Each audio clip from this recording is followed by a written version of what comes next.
Alors bonjour tout le monde, bienvenue chez Physio Vélo. Aujourd'hui, on va vous parler de nos bons amis de la clinique du coureur parce que oui, les autres physiothérapeutes qui font du bon travail, c'est nos amis. Alors, on vous parle d'un contenu récemment publié sur la page de la clinique du coureur qu'on vous encourage à suivre, by the way. Donc, Christina, je te laisse expliquer de quoi on va parler aujourd'hui. Ben oui, en fait, ils ont publié quelque chose de nouveau. Ils ont repris un acronyme qu'on utilise beaucoup en fait en physiothérapie pour les blessures aiguës. Ils l'ont mis en fait au goût du jour, puis ils l'ont même upgradé un tout petit peu. Excusez mon anglais, si on veut. Alors, la capsule d'aujourd'hui, finalement, c'est pour vous expliquer comment, de manière optimale, devrait être prise en charge une blessure dans sa phase aiguë et par la suite dans sa phase chronique. Peut-être pas en phase chronique, Guillaume, je dirais plus lorsqu'elle s'en va vers le subaigu parce qu'on ne souhaitera pas arriver, si possible, à la phase chronique. L'important, c'est toujours avec la confiance à laquelle tu le dis. C'est ça. Effectivement, Christina a bien raison.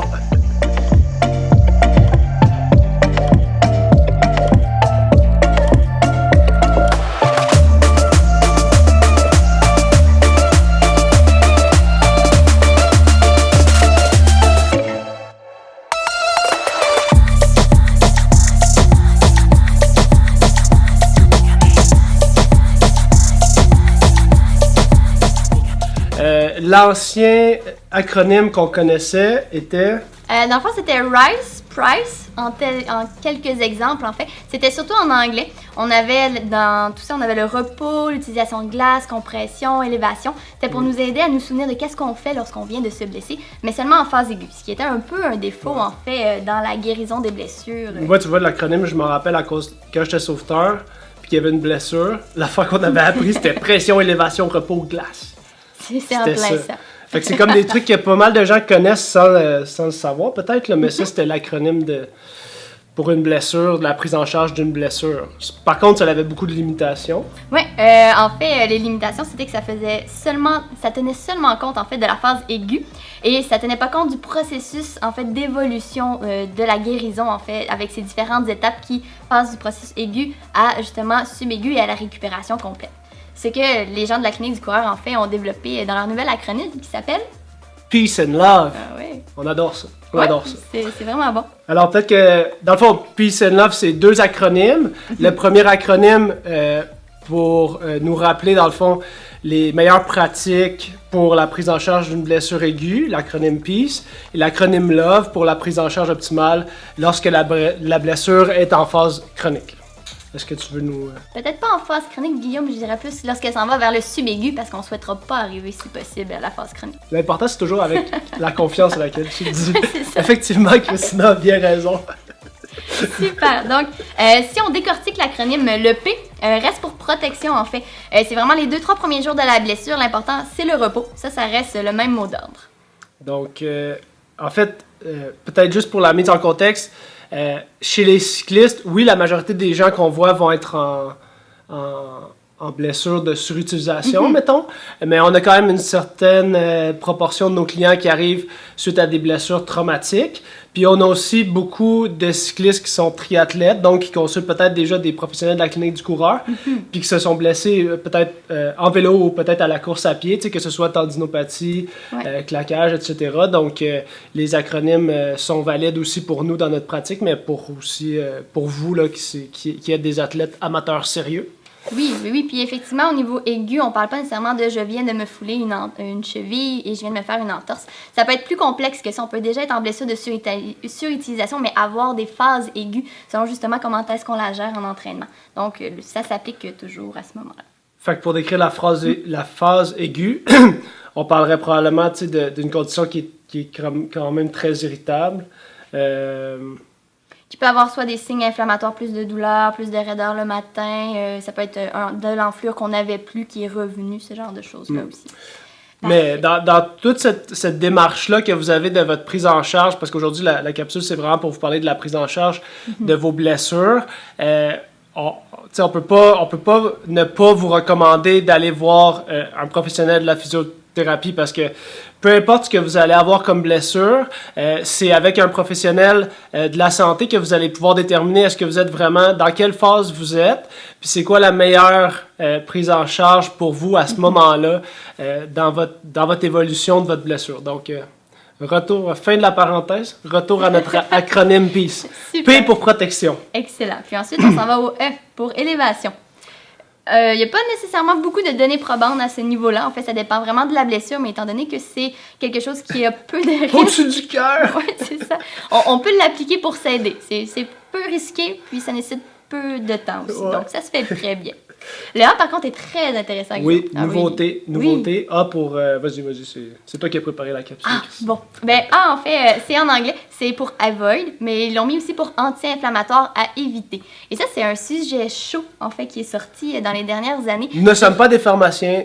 Non. Consultez votre pharmacien ou votre professionnel de la santé. Par contre, nous voulons vous faire une petite éditoriale sur l'utilisation des anti-inflammatoires. C'est en plein ça. En fait, c'est que les dernières études démontrent que l'utilisation à long terme en fait, des anti-inflammatoires pourrait avoir en fait même un effet délétère sur la guérison. Délétère? Ben oui, ça serait pas très bon en fait pour nos muscles tendons. C'est pas mal ça. Ouais, donc pour la récupération au niveau de nos blessures qui pourrait être retardée. Oui, c'est en plein ça.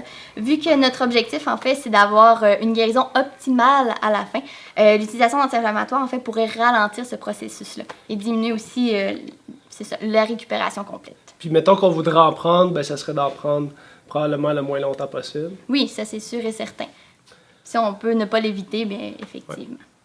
L'autre chose, c'est qu'ils les ont mis dans le A, en fait, c'est la glace. En fait, qui était dans l'autre acronyme, l'utilisation de cryothérapie, qu'on appelle, qui serait en fait même prouvée comme pouvant être négative. Donc, vous pouvez arrêter de prendre des bains d'eau glacée. Ce serait pas efficace. Si vous êtes des vrais, vous pouvez le faire. Oui, c'est ça. C'est bon pour le caractère. Ouais, c'est ça. Mais donc, pas de données probantes par rapport à la récupération de blessures par rapport à l'utilisation de la glace. Ça ne rapporterait en fait rien de bénéfique de prouver de plus. Donc, on peut l'éviter à ce moment-là. Donc, PEA, C. C. Compression. Dans certains cas, en fait, pas nécessairement pour toutes les blessures, mais par exemple, comme on parlait d'une entorse de cheville aiguë, appliquer un bandage élastique pourrait aider justement à réduire l'inflammation aiguë et l'œdème qui est provoqué, ce qui pourrait aider à la guérison à ce moment-là. Truc intéressant, parce que oui, on a eu des cours intéressants à l'université là-dessus. Non, mais le phénomène de douleur chronique, puis par rapport à l'inflammation, c'est juste, ça m'a fait penser que, tu sais, l'inflammation, finalement, c'est un processus normal qu'on souhaite. Oui, c'est utile quand même. L'inflammation, c'est utile. Si vous vous intéressez au sujet, il y a plein de bons petits vidéos YouTube avec toutes les petites molécules qui viennent, dans le fond, nos petits soldats. toutes les molécules qui vont être en jeu dans l'inflammation, qui vont permettre d'accélérer puis de favoriser la guérison. Donc, c'est sans doute pour ça aussi qu'il y a de moins en moins, qu'il n'y a pas de données probantes sur, en fait, que les anti-inflammatoires sont pas nécessairement bénéfiques. C'est que le processus inflammatoire, c'est quelque chose qui, si le processus inflammatoire ne se chronicise pas, c'est un processus normal, souhaitable, qui va vous aider à récupérer. Donc l'inflammation, c'est pas quelque chose contre laquelle on veut se battre. Ben non, du tout, parce qu'en fait, c'est un message que le corps envoie pour justement apporter soit justement les petits soldats pour venir guérir, ou aussi pour enlever les déchets qui ont été provoqués par la blessure. Donc c'est effectivement un processus nécessaire. Tu parlais de douleur, tout à l'heure on parlait de glace. Pour l'effet que la cryothérapie serait pas utile justement dans ce processus-là. Mais on parlait de douleur pour pas chroniciser justement. Dans la modulation de la douleur, ce serait là le seul effet qu'on aurait trouvé qui pourrait être bénéfique. Donc ça veut dire trouver une façon pour nous de diminuer nos symptômes efficacement. Donc avoir moins de douleur fait en sorte qu'on se porte mieux également aussi. Qu'on peut être plus actif, qu'on récupère rapidement. Donc c'est important de trouver des modalités qui fonctionnent de manière propre à chacun. Oui, c'est en plein ça, pour aider à diminuer ces symptômes-là. Super! Hey, le E! Le E. Ben là, le E, c'est ça qu'on est en train de faire. C'est en plein ça. C'est l'éducation. En fait, c'est très important que vous soyez vraiment un agent actif dans votre récupération. Ça, c'est très beau comme terme. Ah oui, hein, c'est bon. Vous pouvez consulter justement un professionnel de la physiothérapie pour vous aider à gérer un peu. Devenez pas dépendant, par contre, justement, des modalités qu'on dit passives. Donc, donnez pas votre réadaptation dans les mains de quelqu'un à 100%. Il faut vraiment que vous soyez proactif dans qu'est-ce que vous faites. Puis, tantôt, tu m'as mentionné aussi le fait d'aller peut-être consulter un professionnel de la physiothérapie, mais même, tu sais, quand la blessure est dans sa phase aiguë, là, même au départ. Oui, pas attendre que qu'on ait fait la phase de repos parce que le professionnel va pouvoir vous aider à justement recommencer l'activité à un rythme approprié. Puis ça va pouvoir vous aider à justement vous remettre actif le plus rapidement possible pour guérir le plus rapidement possible. Donc, nous, ce qu'on veut, c'est de l'empowerment. Alors, en français, de l'empowerment. En français, c'est genre autonomisation du patient. Oh, ça se peut. Je sais pas. C'est un beau terme. J'aime mieux empowerment. De la self-responsibility, la responsabilisation au niveau du patient. Oui. Donc, c'est sûr que de prendre en charge votre blessure est un facteur prédictif positif sur votre récupération. Attendez pas de justement vous dire « Je pensais que ça allait passer tout seul. » Il est trop tard. Ça fait 4 semaines que j'ai rien fait. C'est ça. Dans l'éducation aussi, c'est d'être réaliste sur le temps de guérison, en fait. C'est de savoir combien de temps chaque blessure peut prendre, nous donner une petite idée. Il n'y a pas de solution magique instantanée. C'est pas en 2 jours qu'on va se sentir mieux si on vient de se blesser gravement. Il y a ce point de vue-là qu'il faut tenir compte aussi. Puis pour avoir des attentes réalistes, justement, consulter un professionnel de la physiothérapie qui va pouvoir justement vous aiguiller un peu sur c'est quoi le contexte de guérison réaliste pour ce type de blessure-là, en fonction de votre historique, en fonction de votre condition à vous. Donc, oui. Donc ça, c'est pour PEACE, qui est la phase aiguë. Ça fait 14 minutes qu'on parle.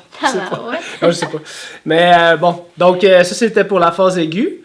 Ensuite, l'acronyme LOVE pour la phase... Ben oui. Comment on sait, Guillaume, qu'on passe à l'autre acronyme? Parce qu'en fait, si on parlait de phase aiguë, quand est-ce qu'on passe à LOVE? C'est une bonne question. Bonne question.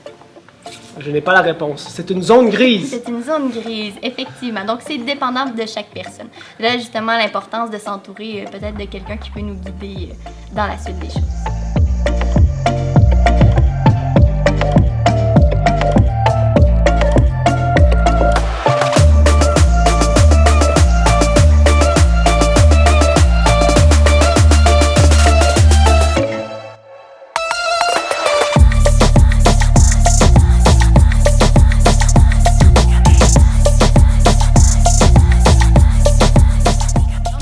Rendu à parler de LOVE, le deuxième acronyme qui a été ajouté en fait par la clinique du coureur. Ouais, puis je pense que c'est vraiment dans cette partie-là que l'information est super pertinente, puis est un peu nouvelle finalement là, puis c'est pas nécessairement complexe ce qui va être véhiculé par l'acronyme LOVE, sauf que c'est des choses qui sont plus récentes en termes de données probantes, puis qui pourraient changer vos comportements peut-être un peu plus que l'acronyme PEACE qu'on vient de réviser. Oui, effectivement. Donc, le L serait pour load. Qu'est-ce que ça veut dire? Ça veut dire de charger progressivement. Donc, ça veut dire qu'il faut commencer assez rapidement, justement, à donner un petit peu plus de demandes au niveau des tissus qui ont été blessés pour créer une adaptation, en fait, qui est positive pour regagner qu'est-ce qu'on a besoin. T'es-tu en train de me dire que pour qu'un tendon récupère, il faut lui donner un peu de travail? Ah oui, il faut lui donner un peu de travail. Et c'est là qu'on parle de... stress mécanique, un peu. Oui, effectivement, mais dans le fond, il faut...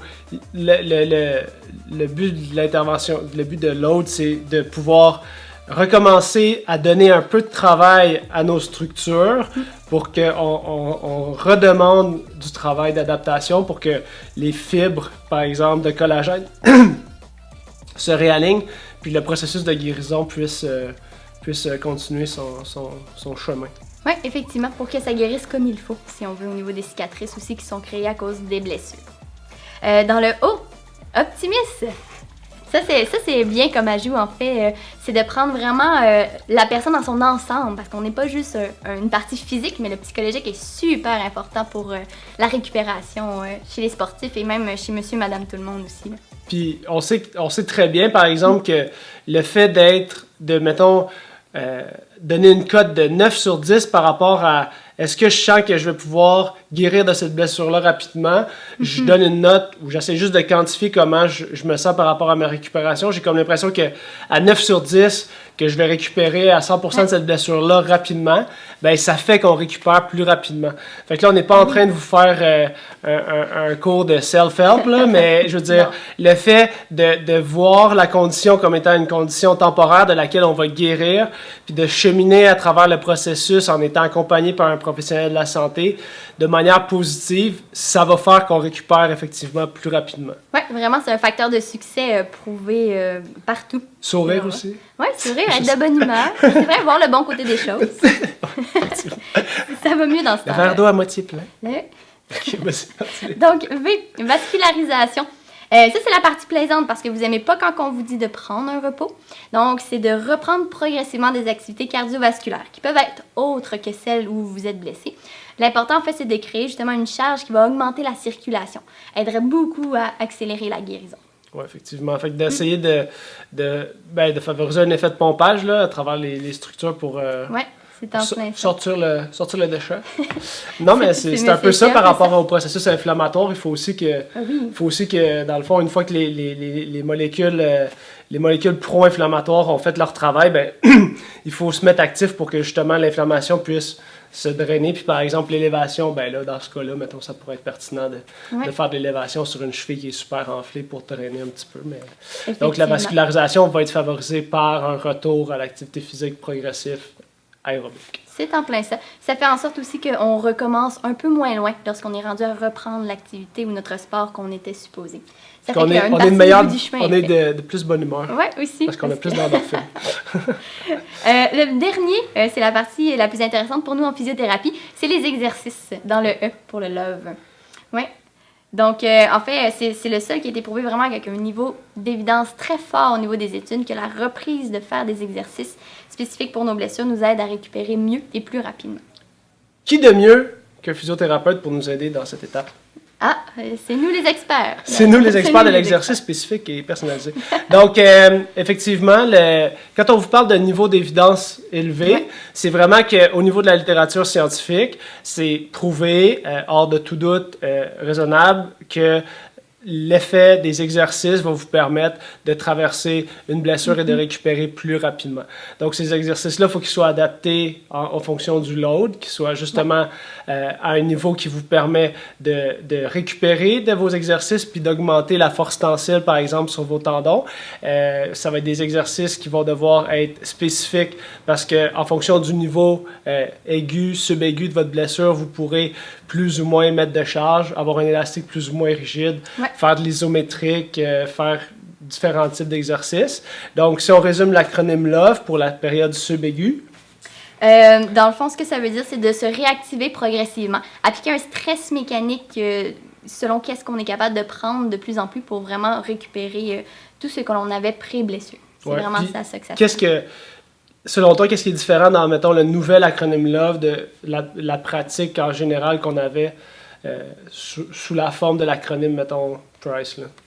C'est une approche qui est vraiment beaucoup plus active, en fait. C'est qu'on n'immobilise plus les gens pendant 3 semaines en leur disant que le moins longtemps possible. Ouais, c'est ça. Le repos n'est pas prouvé comme étant plus efficace si vous restez 3-4 semaines à rien faire du tout pour récupérer. C'est ça la différence qu'on peut retrouver.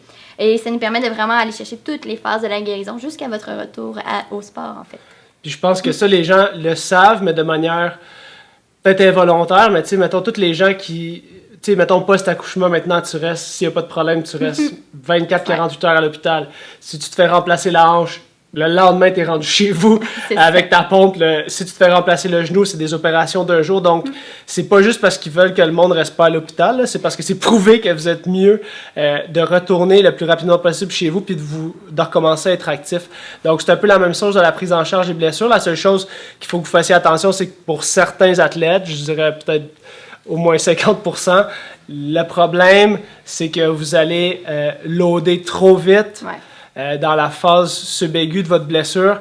Puis là, malheureusement, vous allez rentrer dans un cycle qui peut se chroniciser. Donc, d'où l'importance d'avoir un professionnel de la santé qui nous accompagne, qui nous dit hey, « C'est bon, man, tu peux aller écouter Netflix. » Oui, effectivement. Puis c'est surtout de trouver dans la zone grise entre le peace et le love, quand est-ce qu'on passe d'une à l'autre. Des aigus à subaigus. Des aigus à subaigus. Donc ça, c'est la portion importante.